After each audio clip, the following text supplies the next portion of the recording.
We know about air pollution, climate change, and I want to show another part of the vision.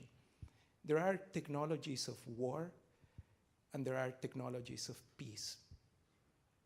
The world needs peace, and renewable energy is the technology of peace when it comes to energy. Nuclear power, fossil fuels are technologies of war. We don't have war in our country, and I thank the Creator for that. But all the other countries, with the exception perhaps of Norway and a few others that have fossil fuels, are facing right now horrible situation. Go to Venezuela, to Nigeria, and the list just goes on. So technologies of peace versus technologies of war. I have only a few minutes to share with you, so I'm a person that likes mathematics, and I have this formula.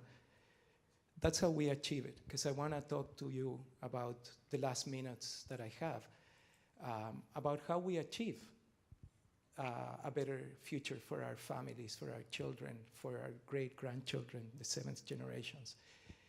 And that's the formula. We go for 100% renewable energy, check, but it has to be with 100% community focus.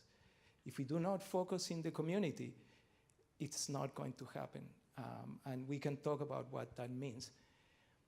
I can say to you that after being a teacher for many years in a big university, I've come to the conclusion that the best way to engage with the community to achieve 100% renewable energy is through learning by doing.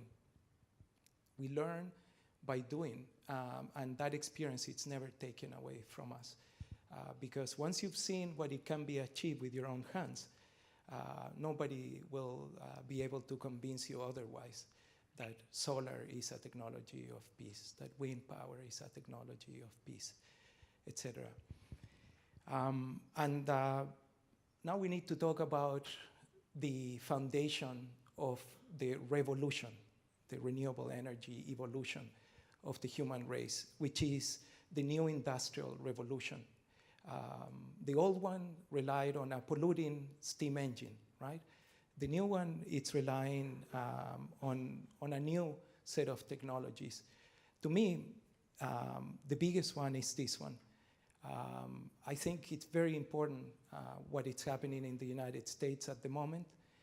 The fact that Elon Musk is building this thing, which is the engine of the new industrial revolution. The Gigafactory has to be completed, you know, and those of you that can afford to help, help.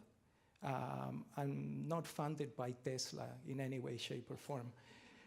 So I put this instead of their propaganda.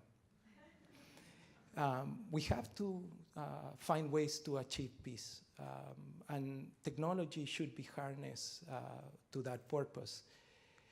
And in the last minutes that I have, which is, that's another equation, my friend Anna Leirader, that it's here, maybe you can go like this, Anna, since it's in fashion to stand up, maybe you can stand up.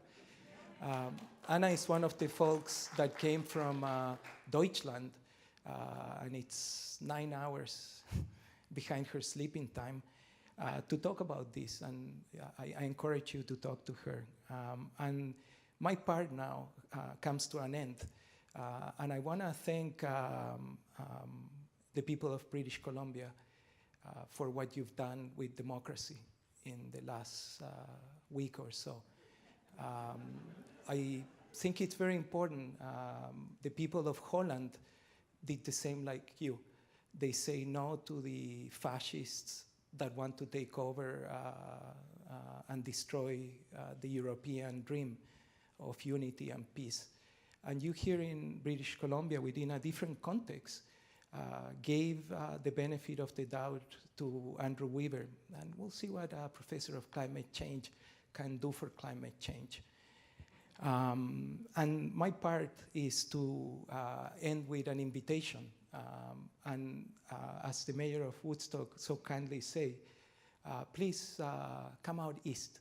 Sometimes you have to spend carbon or invest carbon to save lots of carbon.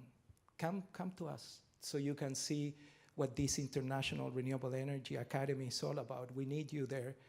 And that photo exemplifies what we're trying to do. We're one family. It's called the human race. I got invitations. One of these is an invite. And if you're interested, find me. I'll be at the back of the room at some point, or I hear there's a cocktail. Be happy to share this with you. So, merci beaucoup, muchas gracias, and have a great 2 days. And my last word to you, let's reinvent together how we do things. Carbon pricing is the status quo in this country. So says Monsieur Trudeau. So what are we going to do next? And I have a few ideas about that, but I'm a respectful person, and I want to give the microphone to the next person. Thank you very much for your time.